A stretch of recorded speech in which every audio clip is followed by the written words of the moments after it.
السلام علیکم ورحمۃ اللہ وبرکاتہ۔ اللہ کے نام سے جو بے انتہا مہربان اور رحم فرمانے والا ہے۔ اللہ، ہم تیری عبادت کرتے ہیں اور تجھے سے مدد مانگتے ہیں۔ اللہم انا اسألک الہدی والتقی والعفاف والغنی، آمین یا رب العالمین۔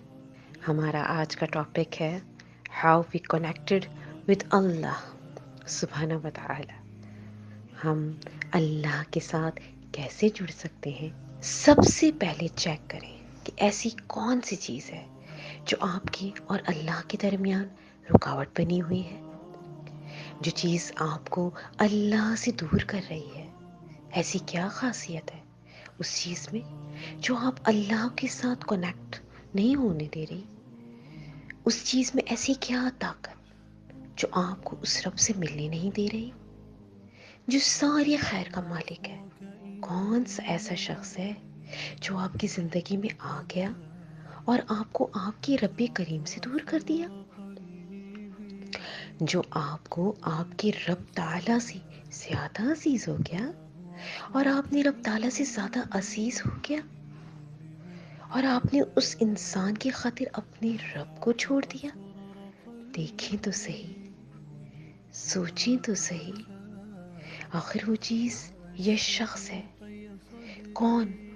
اور مجھے بھی بتائیں تاکہ میں بھی دیکھ سکوں کہ آخر اس میں کیا خوبی ہے جو ہمارے رب میں نہیں ہے۔ بتائیں، کیا وہ مال و دولت ہے، گاڑی ہے، ایک نامحرم کی محبت ہے، اولاد ہے، بیوی، کوئی گناہ ہے، یا پھر نفس کی خواہشات ہیں؟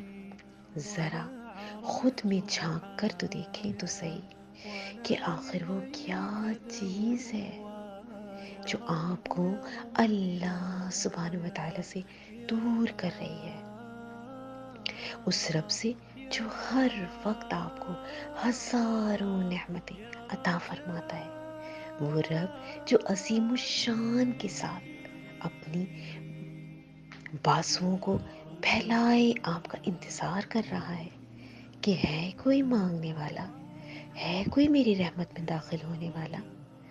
اگر وہ رب ہمارے اتنے سارے گناہوں کے باوجود عفو درگزر فرما سکتا ہے، تو پھر ہم کیوں اللہ کے ساتھ اچھی اور سچی نیت کے ساتھ اللہ پر کامل یقین رکھ کر محبت نہیں کر سکتے؟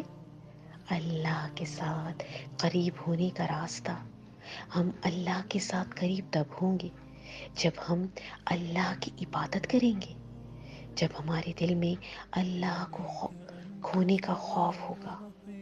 اللہ اس وقت سب سے زیادہ قریب ہوتا ہے جب ہم تنہا رات کی آخری پہر میں اللہ سے باتیں کرتے ہیں، جب اس وقت ہم اللہ کے لیے قیام اللیل کرتے ہیں، ہم تہجد پڑھتے ہیں۔ اللہ کی خوشی، اس کی رحمت کو پا لینے کے لیے ہمیں اللہ کے قریب ہونا پڑے گا، اور اس کا صرف ایک حل ہے، اور وہ ہے رب تعالیٰ کے لیے بنا کسی شرک کے عبادت کرنا۔ شرک اللہ کو نہیں پسند، شرک تو بندے کو بھی نہیں پسند۔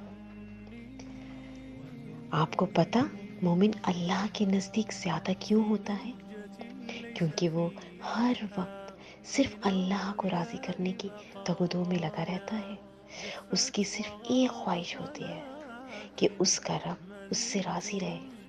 وہ ہماری طرح ہر وقت بستر پہ لیٹے نہیں رہتے، اور نہ ہی ہماری طرح ہر وقت فضول چیزوں میں وقت ضائع کرتے ہیں۔ ان کا مقصد صرف رب کو پانا ہوتا ہے، کیونکہ وہ جہنم کی آگ سے ڈرتے ہیں، ان کو جنت پانے کی چاہت ہوتی ہے۔ مومن لوگ ہمیشہ اپنے رب کو ماننے کے لیے اس کے دربار میں حاضری دیتے ہیں۔ ان کا دل سکون میں ہے، ایک عجیب ہی لذت ہے قرآن میں کہ جتنا پڑھتے جائیں گے آپ کے علم میں اضافے کے ساتھ ساتھ آپ کا اللہ آپ کے ساتھ اس کا رشتہ اور بھی زیادہ مضبوط ہوتا چلا جائے گا۔ ہمیں قرآن کو ترجمے کے ساتھ پڑھنا ہے تاکہ ہم یہ جان سکیں کہ اللہ کیا حکم دینا چاہتے ہیں، ہمیں وہ کیا بتانا چاہتے ہیں، ہم نے کیسے زندگی گزارنی ہے۔ اس کے علاوہ ہم قرآن کے ساتھ ساتھ اگر ذکر اور نمازیں بھی پڑھیں گے اللہ ہمارے ساتھ جڑے گا۔ اپنے سجدے بڑھا دیجیے، آپ کے غم کم ہو جائیں گے۔ اللہ بذکر اللہ تطمئن القلوب۔ جو بندہ اللہ سے قریب ہونا چاہتا ہے نا، اور جو انسان یہ چاہتا ہے کہ میرا رب مجھ سے راضی ہو جائے، تو وہ پھر اپنے آپ اللہ کو پانے کے لیے ایفرٹ کرنا شروع کر دیتا ہے، اور پھر وہ اللہ سے مخلص ہو جاتا ہے۔ جو اللہ سے محبت بڑھانا چاہتا ہے تو پھر جو محبت بھی اس کے اور اللہ کے درمیان آتی ہے، جو ان دونوں کے درمیان ٹکراتی ہے، تو پھر اس محبت کو ختم کرنے کی کوشش کرتا ہے، اس محبت سے دور رہتا ہے، اس سے نجات حاصل کرنے کے لیے اللہ سے دعائیں کرتا ہے۔ کیونکہ جب ہم کسی بھی چیز کو یا انسان کو اللہ سے بڑھ کر کوئی چیز نہیں ہے، اس سے محبت سب سے زیادہ کرنی چاہیے۔ وہ ہر شے پر قادر ہے، اگر وہ چیز دے سکتا ہے تو پھر واپس لے بھی تو سکتا ہے۔ اللہ سبحانہ و تعالی ہم سے وہ چیز چھین لیتے ہیں اور وہ چیز ہم سے ہمیشہ کے لیے جدا ہو جاتی ہے، وہ چیز پھر ہمارے کسی بھی کام نہیں آ سکتی۔ اللہ یہ سب اس لیے کرتے ہیں تاکہ ہم اللہ والے بن جائیں، اس سے محبت کرنے لگ جائیں، اس رب کو جاننے کی کوشش کریں جس نے ہمیں زندگی جیسی عظیم نعمت دی ہے۔ اللہ کے ساتھ مضبوطی والا تعلق قائم کرنے کے لیے ہمیں اللہ پر یقین ہونا چاہیے کہ وہ ہمارے حق میں بہترین فیصلہ کرنے والا ہے۔ وہ رب ہماری خواہشات کو پورا کرتا ہے، ہمیں ہر نعمت سے نوازنے والا ہمارا صرف ایک رب جو ہر وقت ہماری دعائیں سنتا ہے، ہمارے ہر گناہ کی معافی دے دیتا ہے۔ لیکن افسوس کی بات ہے کہ ہمارے پاس اس عظیم رب کے لیے وقت ہی نہیں۔ ہم اپنے دنیا کے کاموں میں اتنے تھک جاتے ہیں کہ روز 24 گھنٹوں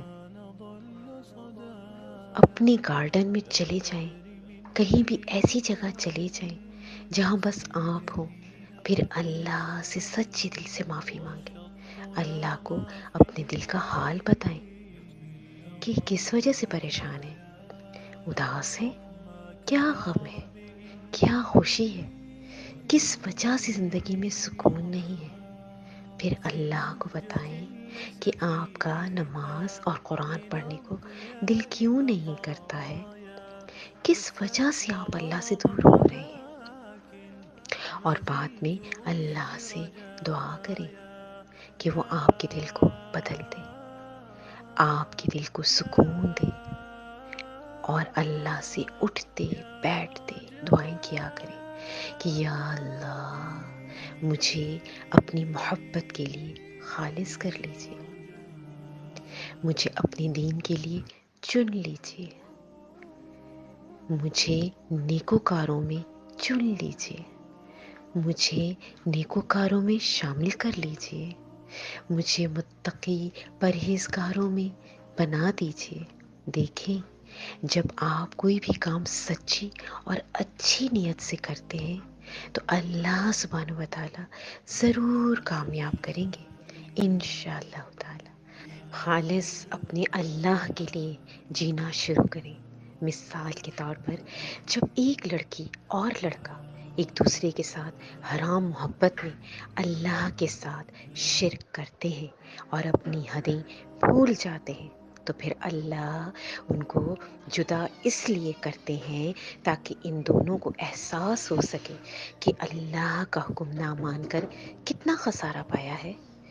اسی طرح جب ایک امیر آدمی یا بزنس مین دولت کے گھمنڈ میں اللہ کی عبادت، نماز، قرآن اور اس کے احکامات کو بھول جاتا ہے، تو پھر اللہ اس کے کاروبار کو نقصان میں ڈال کر اسے آزماتے ہیں کہ میں کون ہوں اور مجھ سے کیوں اتنی دور بھاگ رہے ہو، آخر ایک دنیا کے مال کی خاطر۔ اللہ اکبر کبیرہ۔ پھر آپ کیسے اللہ کو یہ سکون سے کہہ دیتے ہیں کہ آپ نے وہ چیز کیوں چھینی ہم سے، کیوں ہمیں وہ انسان نہیں دیا، کیوں ہم اللہ سے شکوہ کرنا شروع کر دیتے ہیں؟ تو آپ سے گزارش ہے کہ اللہ کو کسی بھی حال میں نہ بھولیں۔ وہ رب ہے اور آپ اس کے بندے، وہ نوازتا ہے تو آپ خوشی سے زندگی گزارنے لگ جاتے ہیں، اس کی رحمت کو پاتے رہیں اور شکر ادا کریں، اس کی عبادت کرتے رہیں۔ الا بذکر اللہ تطمئن القلوب۔ اللہ سبحانہ و تعالی مجھے اور آپ کو ضائع ہونے سے بچا لے، آمین یا رب العالمین۔